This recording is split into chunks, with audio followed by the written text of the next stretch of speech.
I've always been afraid of the water. Something about its mysterious depths obscuring the unknown has always left me feeling uneasy. In fact, for this reason, I've never learned how to swim. My father tried to teach me once. We were at our local lake enjoying a beautiful Sunday afternoon. The sun shined bright, bathing us in its warmth as I innocently dipped my feet into the water. Smiles and jovial laughter fluttered in the air. "It's time for you to learn how to swim," my father told me. I gleefully giggled, happy to the revelation that my dad was finally going to show me how to swim. I retreated my feet out of the shoreline and followed him to the edge of the dock. He jumped in and remained submerged for several seconds, my eyes fixated on the rippling current waiting for my dad to come back up. Time slowed to an excruciating pace as my patience grew into concern. Splash. "Okay, son, your turn. Jump in and I'll catch you," my father said as he surprised me with a heavy splash. My smile returned as I saw him, and all confidence was restored knowing that nothing bad could ever happen as long my dad was around. So I took a deep breath and gripped my nose shut with my fingers as I aimed carefully to land into my father's open arms.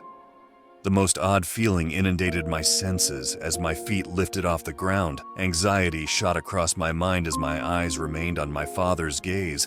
I saw his smile slowly morph into the most hideous frown. "Ugh!" my father yelped out. By the time I landed in the water, my dad had disappeared out of sight. I kicked and thrashed as I called out for him. I could feel my body getting more heavy as I began to sink. I screamed and pleaded for help, not knowing what had happened to my father, and within seconds, I descended into the abyss of emptiness, the world above cautiously fading away as darkness engulfed me. I don't know how long I was in the water for. I woke up with an audience overlooking my small body. A man hovered above asking if I was all right. I wanted to respond, but the only words that escaped my mouth were, "Where's my dad?" Everyone's eyes slowly dipped down, as they all did their best not to make eye contact. And that's when I saw him in the corner of my eye. He was merely 20 feet away. He laid unmoved and dormant. He was dead. Apparently it was a water snake. I didn't even know those things existed, but the creature bit him, and unfortunately that's all it took for my father to drown. Ever since that day I have been terrified of the water, doing my best to avoid it if possible. Even when I shower, I can feel my blood pressure spike.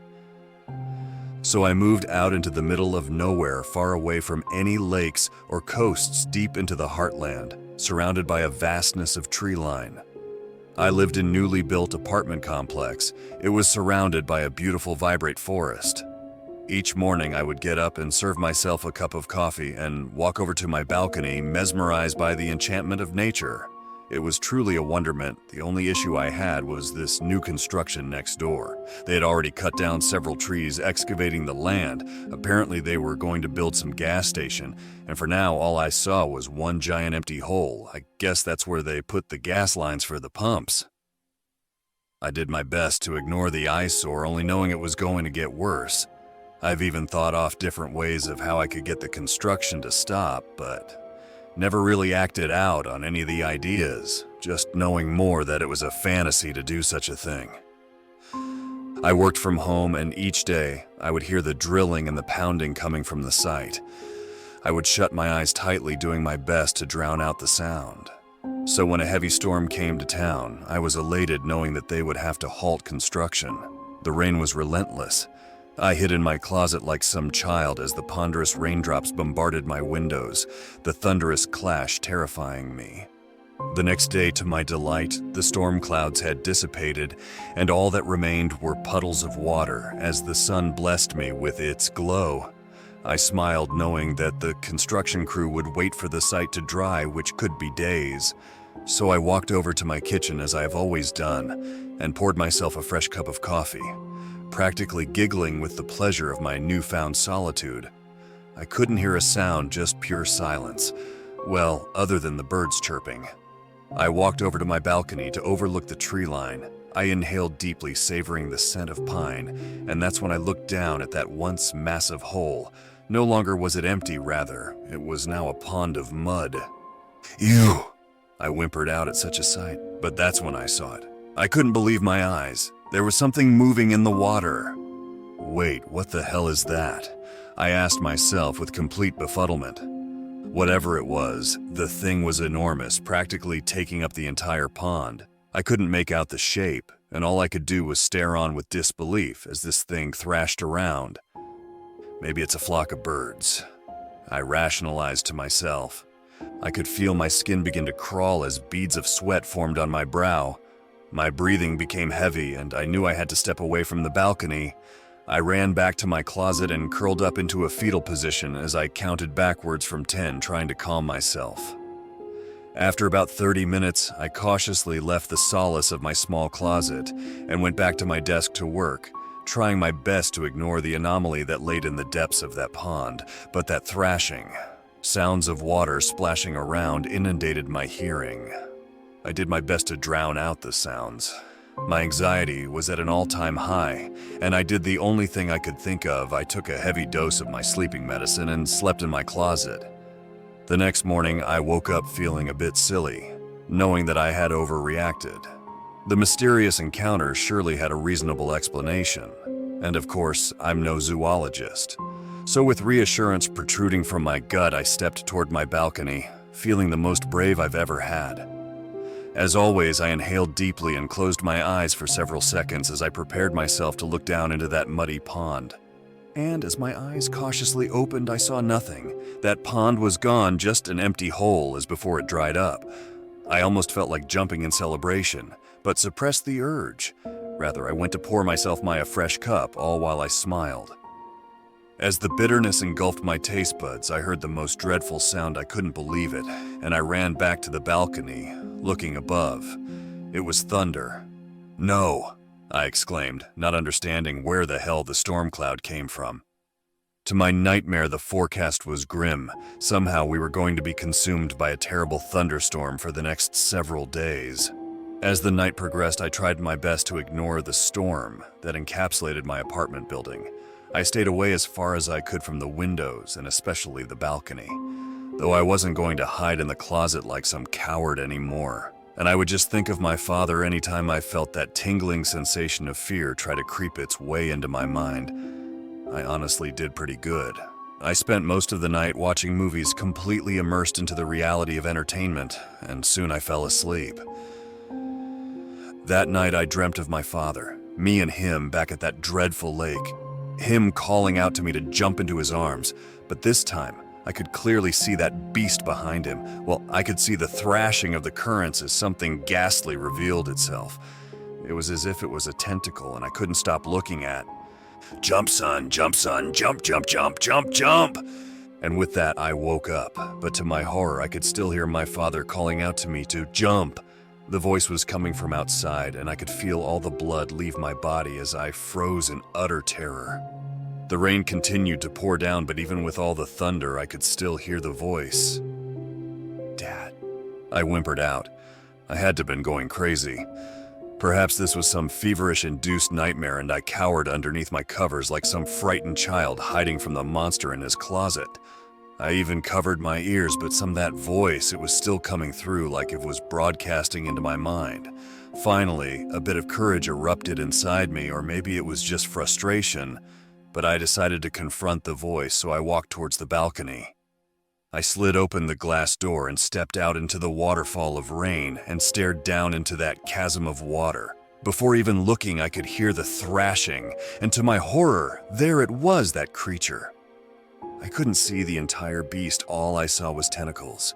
"What do you want?" I shouted. "Jump, jump, jump, jump," is all I heard as I looked around in utter disbelief that no one else was seeing this. I thrusted my body back into the apartment, sheltering away from that demon, and I collapsed to the floor, my heart virtually escaping my chest as I did everything in my power to calm down. I looked towards my closet, and I was tempted to hide like I have always done, but I was too weak to move, so I crawled.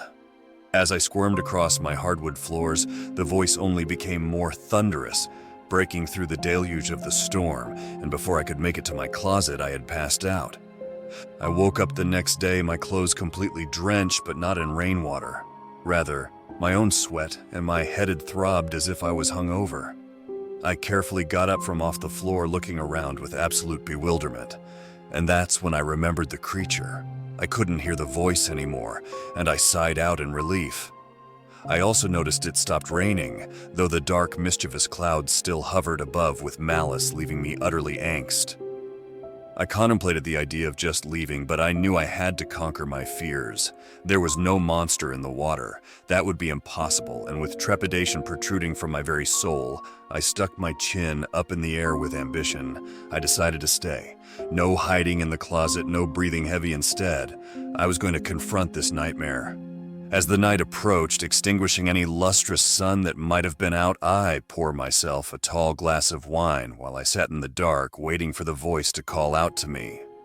As before, the rain stormed down with vigorous intent as I waited patiently, taking a sip of my wine each time thunder burst around me.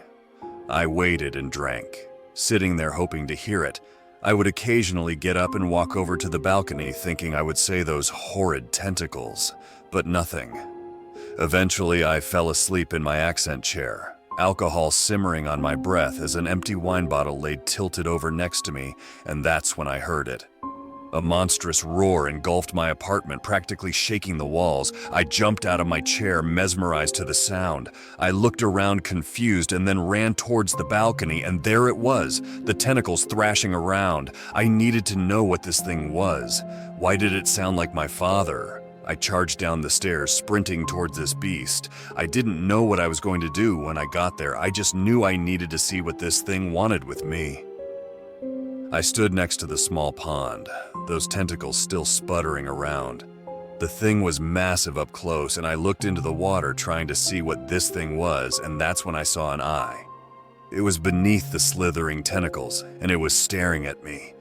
I froze with disbelief. I couldn't look away, almost as if this creature possessed my body. "Jump, jump, jump, jump!" My father's voice calling out to me once again. Maybe he was down there, maybe somehow he survived. I needed to know, so I jumped in. I couldn't see anything. Just darkness and disquietude surrounded me. I couldn't even see the tentacles anymore. I just began to sink. I carelessly drifted further down into the abyss, not able to hear my father anymore, and I could slowly feel my mind begin to drift into obscurity. I think I was dying, and that's when an arm from above grabbed me and pulled me back up. I was barely lucid, I couldn't see who saved me, and as lay on the muddy shoreline of the pond, practically unconscious, I heard mysterious person tell me, "I'll catch you," and then I passed out. I woke to the sounds of construction machinery firing all around me while the sun shined down on my face. I looked around and saw that the pond was gone, dried up, only leaving an empty hole as before, and as I stood to my feet, trying to have resolve over my senses, I smiled, understanding who saved me. I don't know if that monster was real, or if any of it had happened, but I'm no longer scared of the water. Even if that beast would to come back, I now know that my father will be there to save me.